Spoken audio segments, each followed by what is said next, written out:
தலைவர் அவர்கள் 108 தொகுதி ஜெயிச்சா வந்தன நினைச்சிருந்தா தோழர்களே அரசியலை உள்வாங்குங்கள். நினைச்சிருந்தா ஒரே போன் கால் டெல்லி போன் பண்ணி ஒரே ஒரு போன் கால் இபிஎஸ் ஐயா போன் பண்ணி உங்க 47 எம்எல்ஏ எனக்கு கொடுத்துருங்க, நான் முதலமைச்சர் ஆயிடுறேன், நம்ம பகிர்ந்துலாம் சொன்னா அவங்க ஓடி வந்திருப்பாங்களா? ஓடி வந்திருக்க மாட்டாங்களா? சொல்லுங்க. ஆனால் ஏன் 47 எம்எல்ஏ தூக்கி போட்டு தலைவர் ராகுல் காந்தி அவர்களுடன் 5 எம்எல்ஏ இணைந்தார்? எங்களுடைய தலைவர் 108 இருந்து 5 போச்சுன்னா 113 தானே.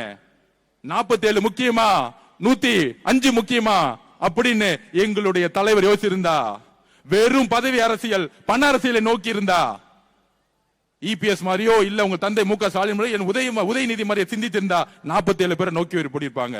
ஆனால் எங்களுடைய தலைவர் விஜய் அவர்கள் யோசித்து மத சார்பற்ற கொள்கையில் சமூக நீதி கொள்கையில் நான் உறுதியாக இருந்து இஸ்லாமிய சகோதரர்களும் கிறிஸ்தவ சகோதரர்களும் என்னை தேர்ந்தெடுத்தார்கள். நான் கொள்கையில் இருந்து விலக மாட்டேன். அந்த உறுதியான கொள்கையில் ஒரு கால் கொடுத்தாரு திரு ராகுல் காந்தி அவர்களுக்கு.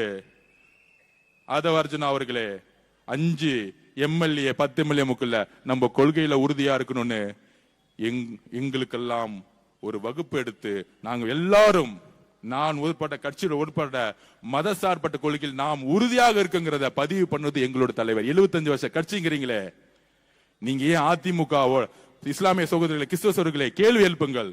அதிமுகவும் திமுகவும் சேர்ந்து ஏன் ஆட்சி உருவாக்கி துடிச்சது?